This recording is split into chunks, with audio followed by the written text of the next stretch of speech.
It is now my pleasure to turn this over to Next Century Cities Policy Director Chris Mitchell to moderate our discussion. Welcome and thank you.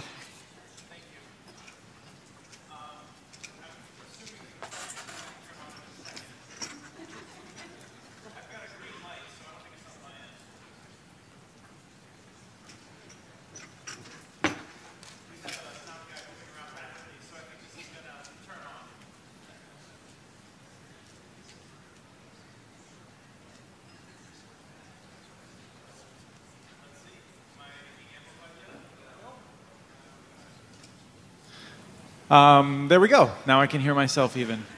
Thank you, everyone. We are going to have an excellent panel right here. We're going to do some rapid-fire kind of discussion where the goal is for everyone to speak often, but for short durations of time. And I'm going to introduce each person with a short question to get them going. And we have 4 mics, so we're going to be passing them between the pairs. And we're going to start off with Monica Webb. Monica, you've been herding, I think, one of the more interesting projects for many years, one of the largest regional approaches that I'm aware of in terms of so many different municipalities working together in Western Massachusetts. Tell us a little bit about it. Sure. We've actually been working at this since 2010, so I think we have it down at this point, but essentially, like a lot of rural areas, we were about 45 towns that were unserved by cable. So there were pockets of DSL, there were pockets of mobile and fixed wireless, but nothing universal, nothing affordable, and nothing robust. In 2010, we met at various different broadband events because the state of Massachusetts actually recognized that this was an issue. Back in 2006, this was on the agenda, and in 2008, they passed a bill funding $40 million to solve the issue of underserved communities, primarily in Western Massachusetts. Now, then we had the BTOP program, and that money was used for middle mile, so the problem continued to exist. The last mile problem continued to exist. And as communities, we were concerned about it actually happening, and it happening in a fashion that was robust, because there was, at that time, even up until maybe a year ago, a lot of conversations about wireless. And I'm not sure how many folks have spent time in Western Massachusetts. It's beautiful, this time of year especially, but a lot of hills, a lot of ridge lines, a lot of trees. And that is pretty hostile to fixed wireless. And about 8 of our towns tried it. And the per premise cost ranged from about $1,700 per premise to $6,700 per premise, and some towns even spent as much as $7,000. That's for 0.5 to 1 megabit download. And it only served very small portions of their communities. So we wanted to make sure that the problem was going to be solved in a way that was robust, and we formed Wired West. We actually found, through some grant work we did, we found that Massachusetts actually had a statute called the Municipal Lighting Plant Statute that was created, the last conversation up here, we're talking about rural electrification. It was created when rural Massachusetts towns couldn't get electric service. And in the mid-1990s, telecommunications was added, but no towns had used it specifically for that purpose. They had added it onto their electric systems. So we had 45 towns that created municipal lighting plants within their towns. It also has the ability to create a cooperative, and that's where the regional aspect came in. One of the major issues for rural towns is having the scale, having enough subscribers to support a network, to support the resources to manage the network that was required. And that was really one of the key reasons that we felt we needed to aggregate all of our towns together. We've been moving forward. We've done a lot of very comprehensive planning since then. Where we are today is we've done a demand aggregation campaign. We have about 7,000 subscribers that have paid deposits. We have 24 towns that have raised $38 million to build a fiber network. The state is pledging to fund, depending on the town, between 35 and 40% of the cost in addition to the $38 million. So we're working closely with the state on planning the network and hoping to see that in the next 3 to 5 years in our region. Excellent. One of the things that I've found interesting is that you've approached open access. That's been a goal. It's been a challenge. You've wanted to try and build without the cities incurring any debt themselves in many cases. And so there's a number of things we may come back to, but people may want to find Monica afterward as well to talk about some of these issues, because if there's a model you're considering, odds are she's worked on it with some of her towns. But we're going to move on to Brianna Warner, who works with island communities here in Maine. And I think many of the communities in Western Mass feel like islands, but these actually are islands, which are some of the more isolated areas in the country. So tell us more about what's happening there and what you're doing to improve the broadband situation, please. Sure. So for those of you who don't know Maine, there are 15 year-round island communities here on the coast of Maine. This is down from several hundred at the turn of the century. So these 15 communities that are still around are real survivors, and communities that have taken it upon themselves to make sure that their communities survive into the future. And these are communities where everybody knows the children at the schools, everybody knows each other's names, and folks look out for each other. And there are many islanders in the crowd today, so they're very special places. One way in which people have really said to themselves about broadband, this is about survival, just like our ferries are about survival, is really by saying, how do we make sure that our communities are able to exist in 20 years? And right now, none of them meet the federal standards for minimum broadband capacity. And one thing that I thought was really interesting that Senator King said earlier, and really important, is that this is a public utility. We wouldn't say people in rural areas shouldn't have electricity. At the same time, we also don't say, we'll kind of give them mediocre electricity, because it's harder to get people to have sustainable communities in rural areas. Think about islands. You not only have to take the ferry to get across to the mainland and to get food, you also have the added problems of just bringing young people back out to find careers, to find jobs. One community about 2 years ago really started thinking about how they could stay in their island, and this is Islesboro, which was mentioned earlier at the table. This is an island of 600 year-round residents, and they got together and said, okay, we need to have not just unreliable and spotty broadband, but a real broadband capacity to bring in young people, to provide new careers for the island, to let summer people stay a little bit longer, and maybe actually move here to work, because they can work from home. They can, we can expand the career options. So in December of this year, they'll vote on a $3 million bond that could make them the first universally connected town in Maine, gigabit connected town in Maine. That's extraordinary, a 600-person island connecting every residence and every business to a gigabit network. So we really learned a lot from this community in this town and said to the other islands, okay, what are your visions on broadband?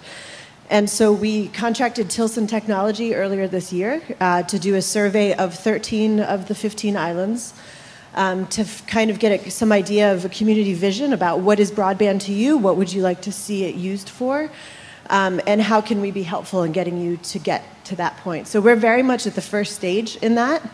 And what we found in every single community meeting and what Tilson found is the answer was survival and bringing our young people back. We have a huge demographic problem in Maine, and that's particularly true on the islands and remote coastal communities. Susan Corbett, who will be talking earlier, working in Washington County, sees this all the time as well. Our state's old. The rural areas are older. And this is the key to making sure that these communities survive into the future.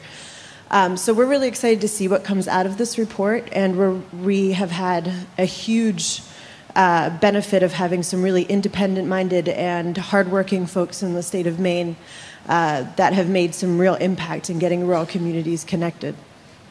Excellent. And I think one of the people associated with that project actually has been Fletcher Kittredge and GWI, a local internet company here in Maine that I've had my eye on. We've been trying to, as fierce supporters of municipal networks and small businesses, we've been trying to keep our eye on what's happening with innovative small companies around the country.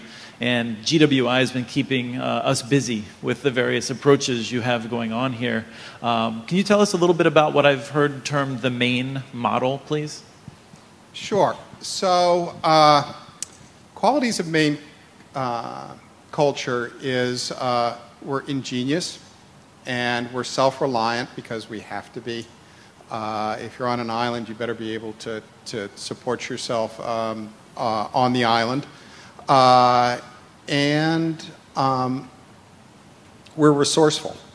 So the main model has fallen out of that, and it's something that's developed over time, and there have been many people involved in that, many of whom are in the room. But it's a model that's very strongly public-private partnerships, joint investment, both from private industry and the government. It's an open access model. It's very pro-competitive. And it's also got an emphasis on dark fiber when it comes to open access. It's dark fiber, physical layer, layer 1.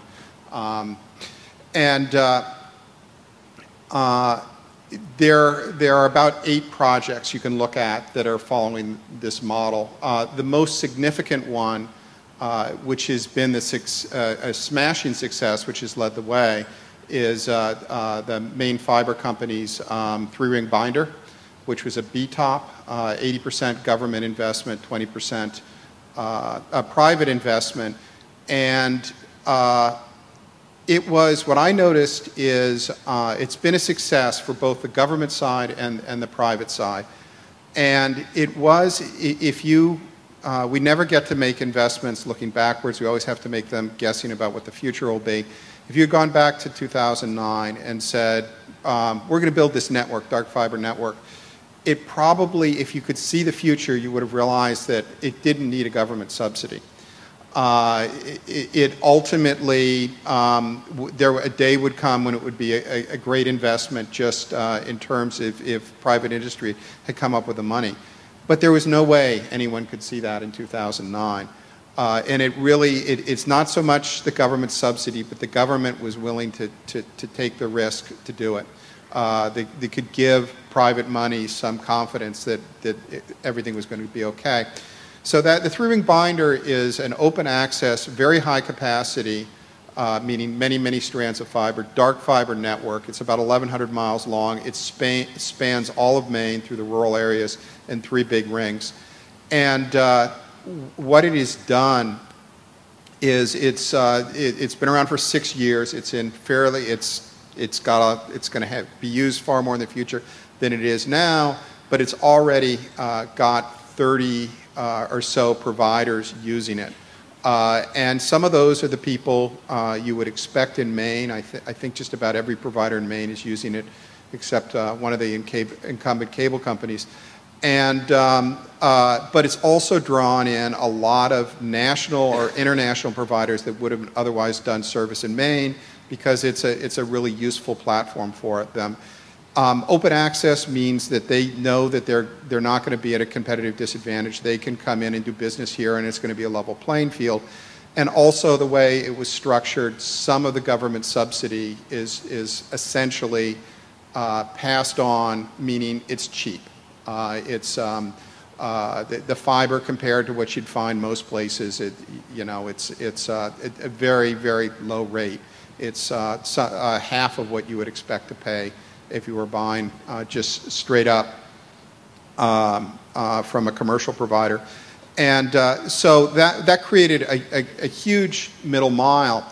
And now what's starting to happen is projects are being built off of that. There's 7 towns now that are cities that are in the process of already starting to build open access networks off of that. Islesboro is one. It's unique because it's actually a lit service, open access, but at the layer 2, the data layer or Ethernet layer. And the others are all building last mile dark fiber off of it, and they just have to pay for about it's resourceful and frugal because they don't have to pay the operating cost, and they don't have to pay for the equipment. All they have to pay for is the dark fiber. That's enough to bring competitive providers in and do the other half. Excellent. And we're going to be talking more about each of these projects as we go through, because there's a lot more detail that goes into this, as well as some of the challenges and expected benefits. But I want to turn next to Connecticut with Ellen Katz, Consumer Counsel for the state of Connecticut. And I think someone who gives hope to all of us in the sense that several years ago, I don't think you'd describe yourself as a broadband expert. And I think you might still not, but you're a lot closer. And it's a sign that this is a field that is challenging, but for people who are interested and pretty smart, you can dig in and learn it very quickly and become very knowledgeable in terms of the kind of approaches. So you have been working in a very unique role as a state official, trying to help cities figure out what they can do, and also to work with private providers in terms of expanding access. Tell us more about what's happening in Connecticut. Well, first of all, thank you very much, and I'm blushing, and I was listening to Fletcher going, oh, I can't talk about level 2 versus level 1. So there's a huge learning curve, obviously. But I think one of the first things is, why would we be putting so much energy into this, into Connecticut? Because Connecticut is the most wired state in the country. And that's the initial pushback we got is, well, why would you even want to change what's going on in Connecticut? And so we started what we're doing with a listening tour and with reaching out to high-tech businesses, to municipalities. And what we heard is what we suspected, which is that even though Connecticut looks great on paper, there are many, many challenges. And I'll just give you 3 quick examples. We have a group of municipalities that have banded together for the Rural Broadband Coalition, which is a number of municipalities that estimate that approximately 10% of their residents have access to nothing. No dial-up, no cable, nothing. And so that's thousands of people in Connecticut who have access to nothing.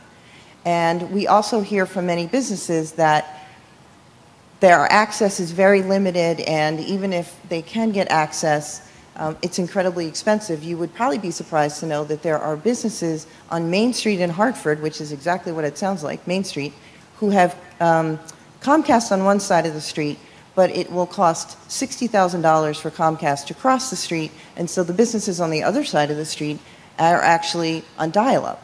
And that's in Hartford, Connecticut. And then third, I was in Bridgeport, Connecticut, which is the biggest city in Connecticut, with Senator Chris Murphy discussing broadband in Bridgeport High School. And when he said, how many of you have broadband access at home? Or he said, how many of you don't have access at home? A third of the students raised their hands. And when he said why, one of the students said, you know we need it, but there's just a lot of months that after we pay the rent, after we pay whatever other bills and utilities, there's no money left over for broadband. So it's a third of the kids in the biggest city in Connecticut who don't have access at home because of economic reasons. So those are the 3 real reasons we felt that we really needed to figure out a way to change the dynamic. So what we've done is worked with municipalities to create a model whereby they went out in September of 2014 with an RFQ seeking partners. They were looking at a private partnership to develop internet networks in their municipalities.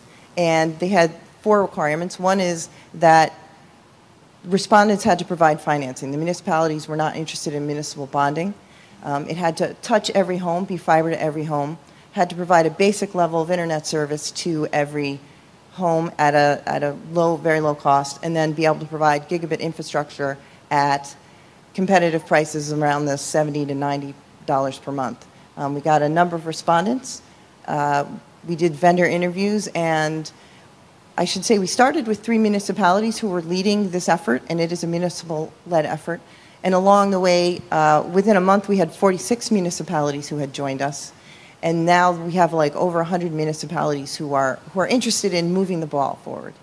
And so to kind of get to the end of the story, the municipalities, after the vendor interviews, decided they wanted to continue discussions with one company in particular, Macquarie Capital, that is able to provide financing and build an open access network that will be owned by the municipality. And we have 2 municipalities, Hartford and New Haven, who are seriously considering and have resolutions that are either with their town councils or about to be with their town councils to consider fiber-to-the-home deals. So I think we're right on the edge, and I should also add that Frontier has also put in a competing proposal for New Haven. So New Haven is now actually considering 2 proposals. So, and there's a lot of other municipalities in Connecticut who are interested, but who are sort of sitting back and waiting to see what the other municipalities are going to do. So I think if Hartford and New Haven go forward, we're going to see a number of other municipalities who are going to want to join them. Excellent. Our final guest is a legislator from here in Maine, someone who came on the scene and immediately became very interested in broadband, and that's how we became aware of him over in Minnesota. And immediately we've been begging him for an interview for 9 months, so I'm excited to be on this stage with him. He's been very modest in terms of not wanting to talk about the legislation he's encouraged until after it was enacted into law. So I'm very excited to hear more from Representative Norm Higgins. Thank you. I was in Massachusetts, Plymouth, Massachusetts yesterday watching my 9-year-old grandson play Pop Warner football, and seemed like a really important thing to do. And I was driving up today, and I was thinking, how did I get here? A year ago, I was in the midst of a fairly aggressive campaign to get elected to the Maine legislature. My experience is 4.5 decades in public education at the local, state, and national level, and made the erroneous assumption that I would probably, if I won, I'd be appointed to the Education Committee. Well, one should not make those assumptions in politics, lesson number 1. So I was asked what my second choice was, and I went, well, I don't really know if I have a second choice. But I had missed a presentation in my county by Susan Corbett, and I followed up by getting the material and talking to people in my Economic Development Council in my county, and I was kind of intrigued by that, and it wasn't long after, and I attended a program at sponsored Maine Development Foundation at the University of Maine, and Belle Riders, who's here, Belle Rider from Orono's here, and she gave this impassioned presentation about broadband and how it could transform rural Maine. And if you can't tell from my accent, I am from rural Maine. And I live in one of the, my county has the oldest population, and we are always in competition with Washington County to be the poorest county in Maine. And we live really on the Maine frontier. We're very small, and we're economically challenged as just the typical, prototypical rural area. So I thought, well, I wonder what we could do. And so based on that, I started making some phone calls, and a number of you here in this room helped participate in helping educate me rather rapidly. Introduced a couple bills, which I didn't think were all that big a deal. One was to remove the sustainability fee on the 3-ring binder. First of all, I thought a 3-ring binder. As an educator, you can imagine what I thought it was. But now I know it's a little different than that. And thank you, Fletcher and Josh and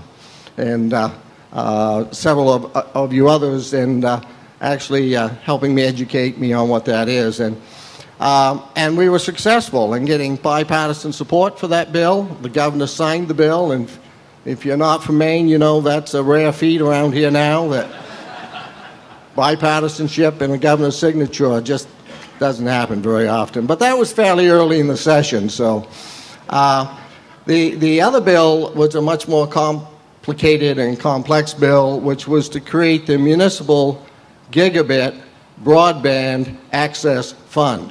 I didn't come up with that title. The revisor's office who writes these bills in legal language put that together. But the intent's very clear, to establish gigabit systems with giving municipalities the opportunity to do that, and creating planning grants with funds to support that initiative, and then implementation grants. Well, with the support of the Energy, Utilities, and Technology Committee, which I ended up on, and several of my friends from the legislature are here today, and with their support, and we rewrote the bill, spent a lot of time. We took it to the House floor. I gave this impassioned speech because I knew I needed to, because there would be this resistance.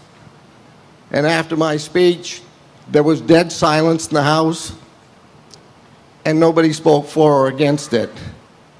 But the good news was the vote was 143-0. $6 million including the bill. Oh, don't applaud yet. No, don't do that. You don't understand Maine politics, you're applauding. Nor did I, really. That was Friday. Monday morning, I was informed by the Appropriations Committee that it would get $0.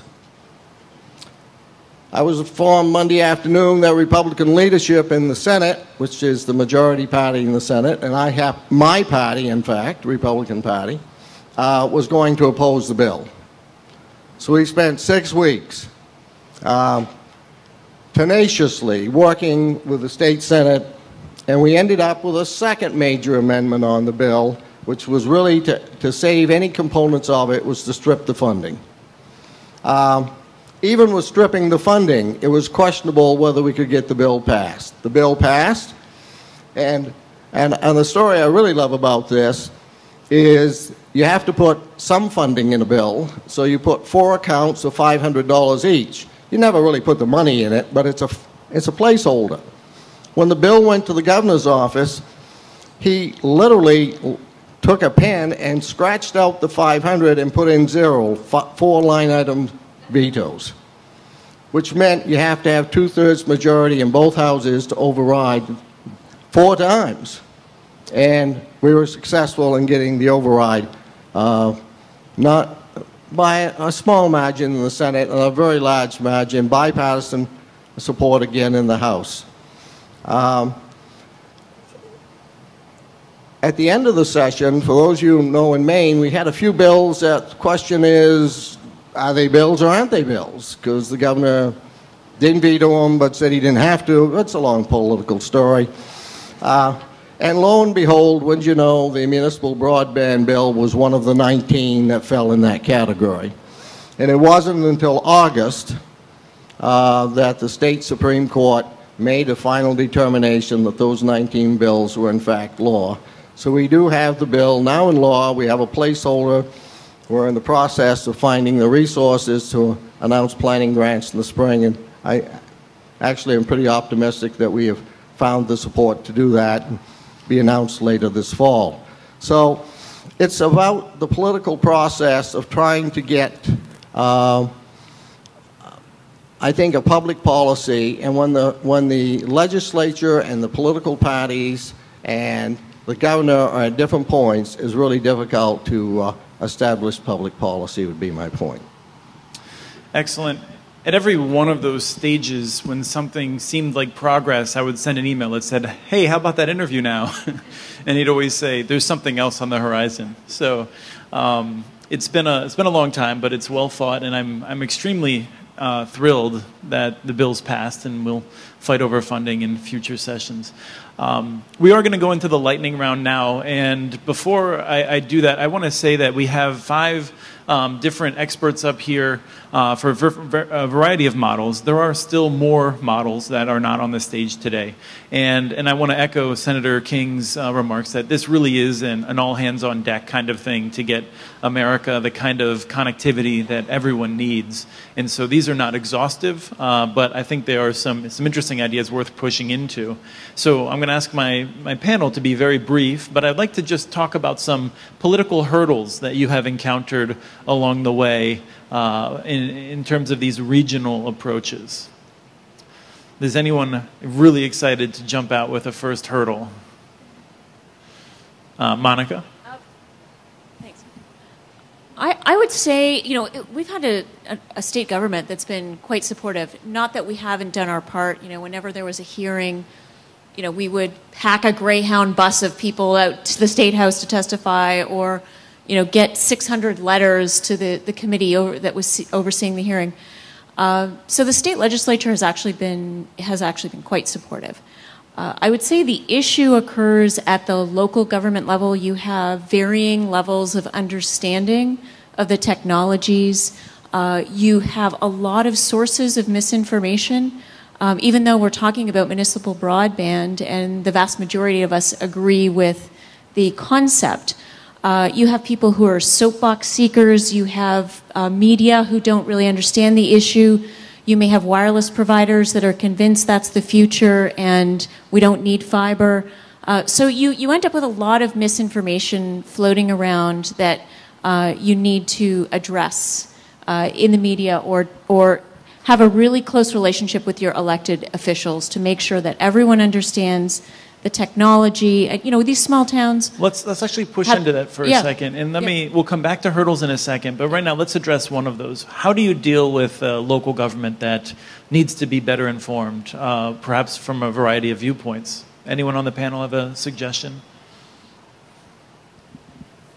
Well, in Connecticut, we have 169 municipalities in our little state and no county government. So there's 169 different views and levels of understanding. And so one of the biggest hurdles we faced is the issue I started with, which is we're the most connected state in the country. Why would we do anything? And so we did a listening tour. We've talked to municipal officials and done a lot of listening ourselves. And I think that's the key is we started with no money, no authority to do any. I'm an advocate. I just say all I do is I listen and I talk to people. I don't have programs I administer.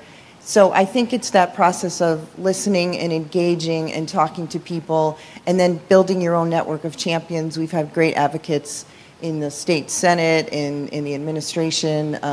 Sabina Sitaru, who is the CIO of Hartford, who is here, and she's someone who really gets it. And she's sort of become the champion in her town. And so it's building that network, I think, is the most important groundwork, because if you try to impose something like this top down, you know, this is good for you, eat your Wheaties kind of thing, that's when you get a lot of pushback. Bree, you have in Islesboro a champion in the form of a local resident who is very savvy. What are your other islands doing to educate themselves on this issue? Yeah, I think it's key what you just said, listening to people and what is your goal for the future of your community, and that's going to be different for every community. I think for some communities that are represented in this room outside of Maine even, they're going to say it's economic development.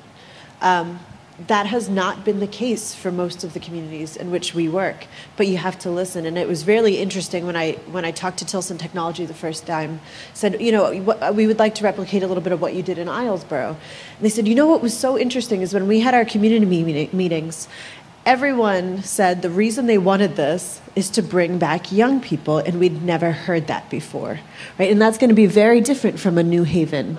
And I think that's key.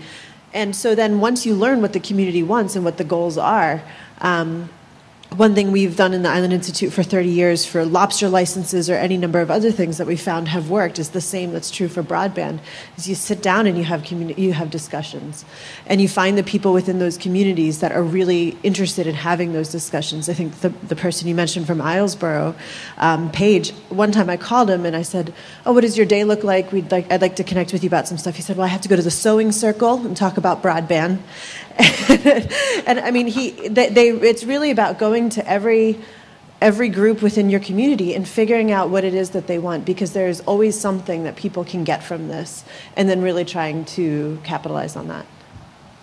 So in thinking about this in Maine, the first thing is we have Tilson Technology here, and they are very good at doing that education, essentially.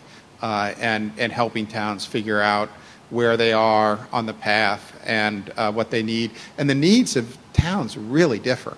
I was talking to Lyme, New Hampshire, and I said to them, just because I was passing through and they had questions, and I said, so you want to do this for economic development reasons? And they say, oh no, we don't want any economic development here. Which is very different from a Maine town, but okay. And I said, so you want to bring the young people back, right? And they said, no. We already got all the young people we need. And they had a very different set of needs than I would have expected in a Maine community, where those are the two burning issues. So Tilson's a great resource. The other thing, and now they're starting to do this, I understand, in many other states. I think I've heard they're doing it for Cambridge, Mass, among other places. But we also have support from the government. Norm Spills did a lot that was important that had nothing to do with funding. There was reform of what's called the Connect Me Authority, which gives the Connect Me Authority the ability to really help and act as a central repository of information for cities and towns. So there's a place you can call up now that can help you in the state government. And also there's been a lot of leadership from the Public Advocate's Office on regulation and just acting as a technical resource to give a bipartisan, very balanced view of what ought to be done. We're going to come back to hurdles in a second. Representative Higgins, were you getting in line there? There we go.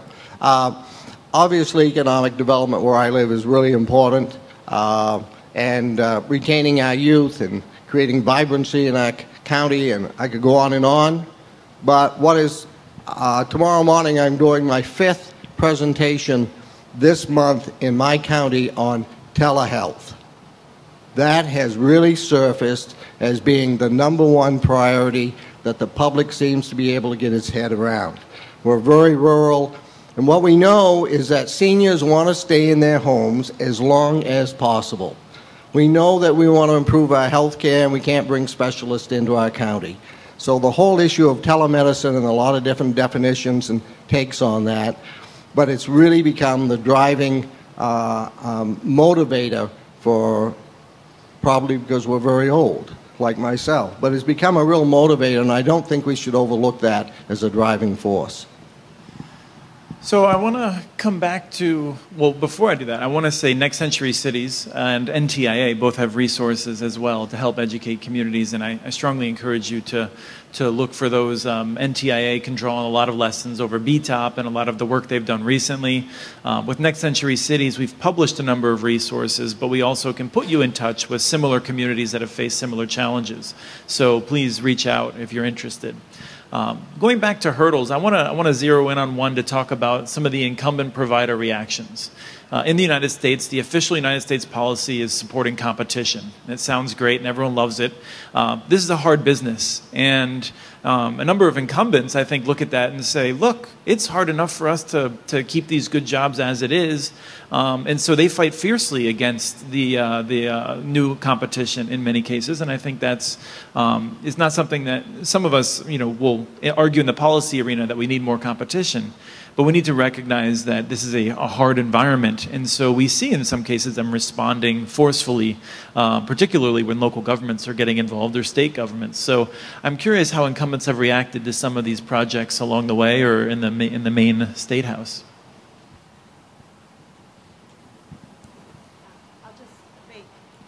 Okay, sorry, there we go. I'll just make one point that maybe everyone else has had a different experience with, but for the island communities that we serve, they are too small and the competitive model doesn't work. And I don't see it working anytime in the near future. When you have an island of 100 people, there's a whole lot of incumbent reaction of tough luck. You have some broadband. And similarly to what I said earlier, I mean, we wouldn't install faulty plumbing because at least it's something. Because then we would have to deal with that again in 5 years. So let's, how can we kind of engage the incumbents will be a really interesting conversation in the future as the report comes out and we work with communities to see how we can create some private-public partnerships, how we might be able to incentivize some economic efficiency through regional approaches. But certainly, I think if this is true for Maine, and it's going to be true for many other states in the country, that model will not work for much of rural America. And that's why this kind of forum is so important, and why it's so important for policymakers to really think about how we can make that change. I'm not sure I understood Bree, but I would say I might strongly disagree with her. Monopolies are a bad thing. for anyone other than monopoly holder.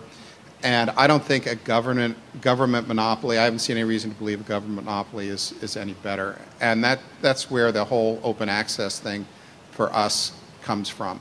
I'm old enough to realize what really matters in this stage of my life is ending up with having done something that makes a difference. And with Islesboro, they said, we don't think we want to be open access, or we can't do that out here. And we told them, if we're going to be involved in the process, we're going to sell this to our competitors because you just can't get good quality without. Being a monopoly says it means you don't have to care.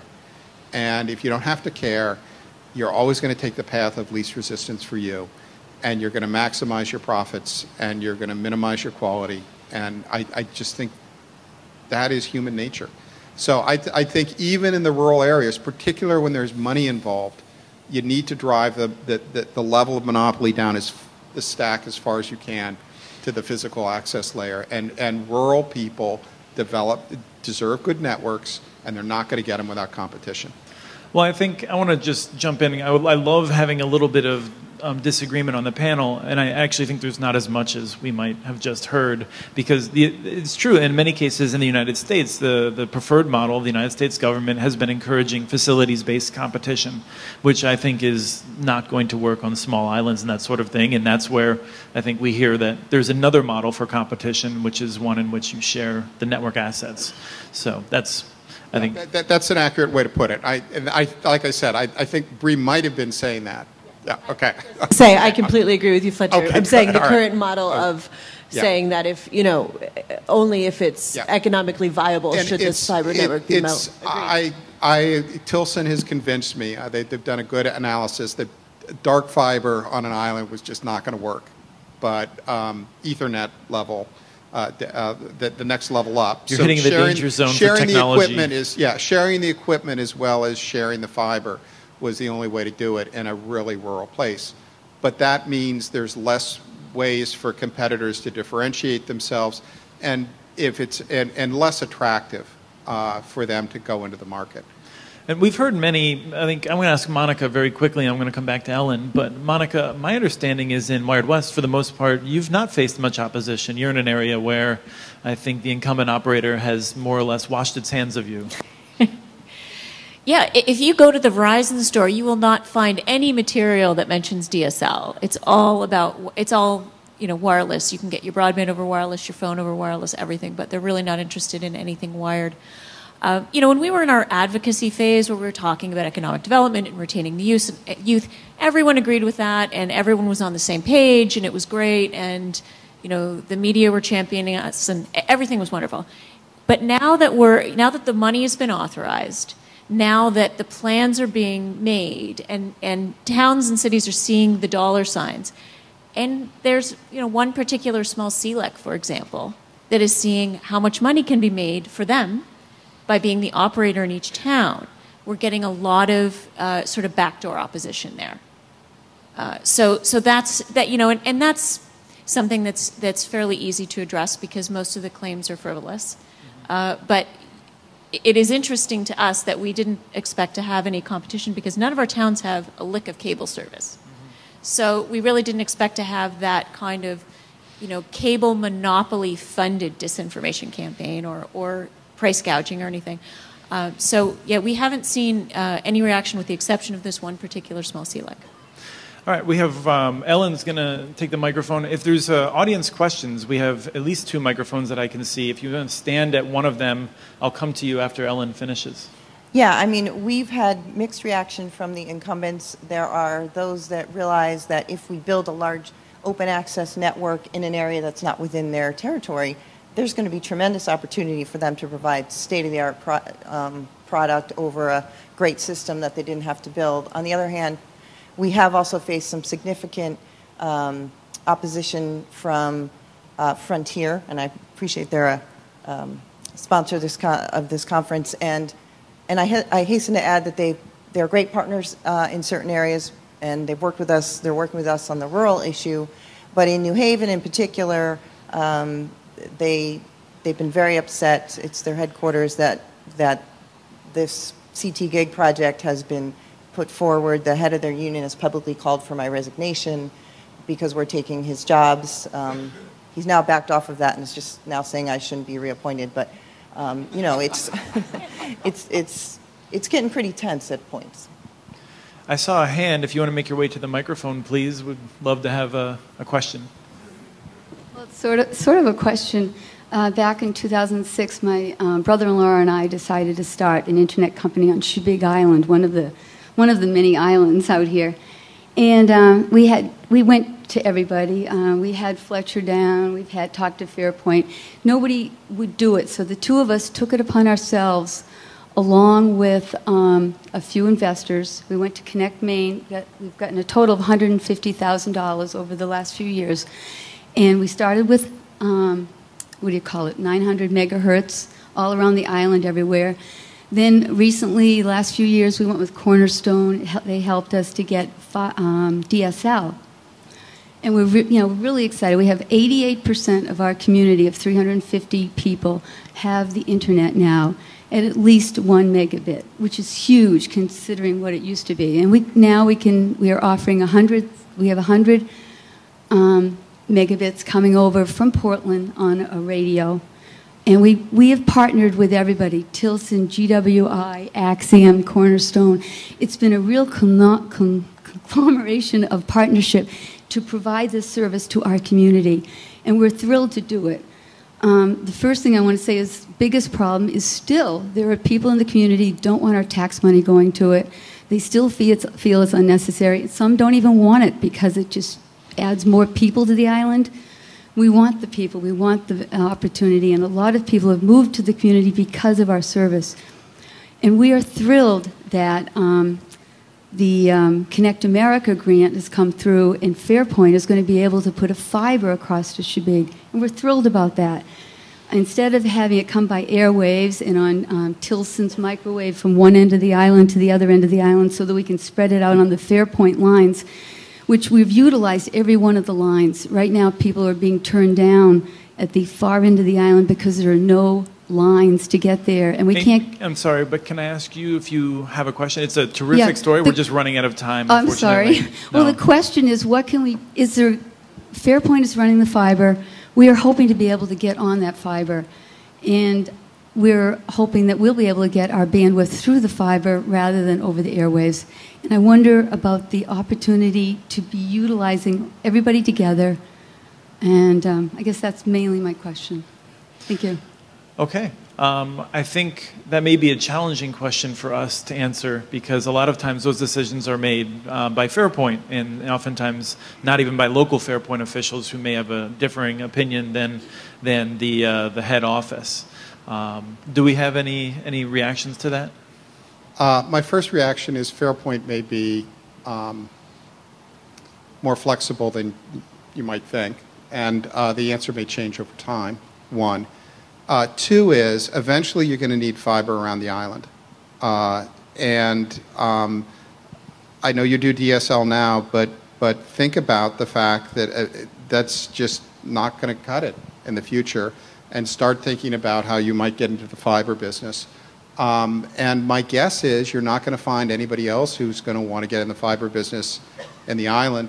Fairpoint having fiber out there just means that they can reproduce what you've already done. But it's unlike, the only way they could do better is if they put fiber around the island, and I don't think they could make the business case for that. But they would know, not me.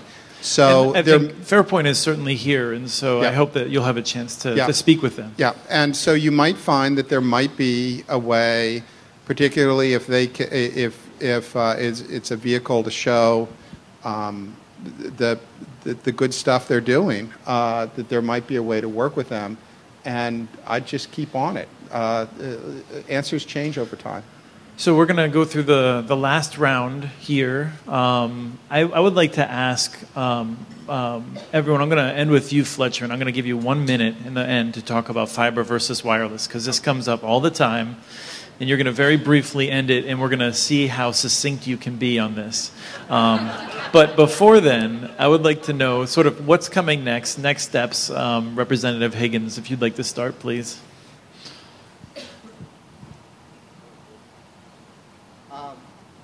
There we go. The legislation that we're looking at, Senator Jeff Gratwick from Bangor is leading this conversation, is about what kind of legislation do we need to propose from a policy perspective to promote an expansion of access to telehealth, telehealth home medicine, clinical usage throughout Maine. And we think that's probably the next major piece, as well as finding, obviously, funding and giving Connect Maine the opportunity. They're doing public forums. I see the director here. Doing public forums and getting input about what our long-term plans should be. And so I think there's a lot going on, and I think we have to be patient. The last point I'd like to make is the question was asked about the providers, and obviously I got to know them very well in the legislative hallways. And while we might disagree, I think we've been respectful about that. And I don't think it should be providers versus. It ought to be, can we find ways in which all of us can work together to move this agenda forward? Thank you. And I'd like to ask Bree, with that same microphone, there's a perception sometimes that cities want to get into this, or in this case, islands. Do you have a sense that the islands actually want to come in and compete with Fairpoint, or are they? I'm assuming that's who the provider is, but whoever the existing provider is, or do they just simply want something better? How does that mindset work? Depends, which is honest, right? Which isn't a great answer, but I think. When we're looking at small communities like this, some communities will never, ever consider the amount of money that would be needed to build their own network. I mean, some of these communities have a total town budget of $400,000 a year. So a public-private partnership, just like has been discussed, is going to be the only option. How can we work with the incumbents to make it economically viable? But in other towns, yeah. I mean, I think Bev made a great point about Shabig.net. They have taken it on their own to do their own thing, and that's really inspirational and really provides a service for the community. So I think what's next for us over the next year is seeing which communities want to take any action and working with them to pursue the action that they'd like to take, and that's going to be different depending on the scale. Mm-hmm. And very briefly for our final three folks, Fletcher, you know what's coming to you, but Monica and Ellen, I'd like just to get the sense of what's coming next with your projects, please. Sure. So we've had 24 communities that have voted. We still expect that there will be a few more that will be doing that, and there are a number of things that have to be done from a legal perspective. We're drafting a new cooperative agreement because Wired West had 44 member towns, some of which are partially cabled. There's a separate strategy for them.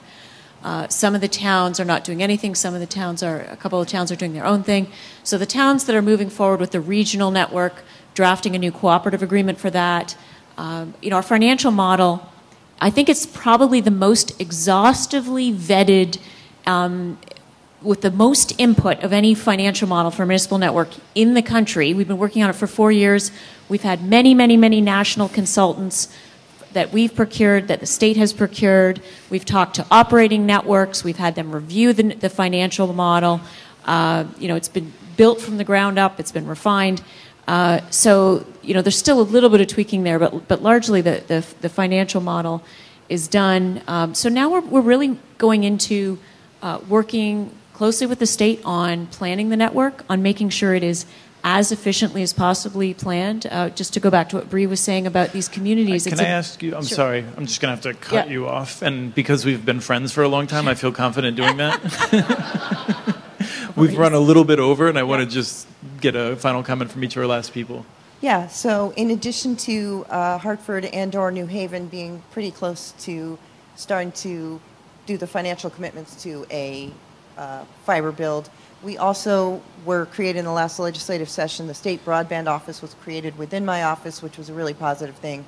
I think supporting and endorsing the work we've done thus far, and we've gotten some money to do feasibility work, and so we will be, that's one of the main focuses in the next year, is feasibility work at more of a statewide level, what's appropriate for different towns or regions based on their needs, because we're focused on the public-private model thus far, but there's more than one model. There's going to be more than one solution, I think, and we also really do, I agree with Dr. Edelman, the incumbents are a big part of this, and we need to figure out how can they fit into this, and we can find a role that that they will be supportive of. And we're going to end with this question. And I'm going to say that if you can convince anyone in 30 seconds on this issue, they're going to change their mind 5 minutes later. So let's just give the audience a chance of how to think about fiber and wireless and where they can go to learn more about the strengths of each. I'm only doing this because I have so little time. In the future, all broadband networks will be wireless. They will be small cell, and there will be tens and hundreds of thousands of transmitters in any given town. Think of a model where every utility toll has an antenna on that. Those antennas will all be fed by a fiber. So the answer is the future is both wireless and wired and fiber, and you're going to need both, and the fiber is going to need to be ubiquitous. Where can people go to learn a little bit more about this ongoing discussion? I don't. All right, let me just throw something out there then. Broadband Communities Magazine discusses these issues regularly. It's a free magazine, very easy to sign up for, highly recommended. We're taking a short break. Thank you, everyone.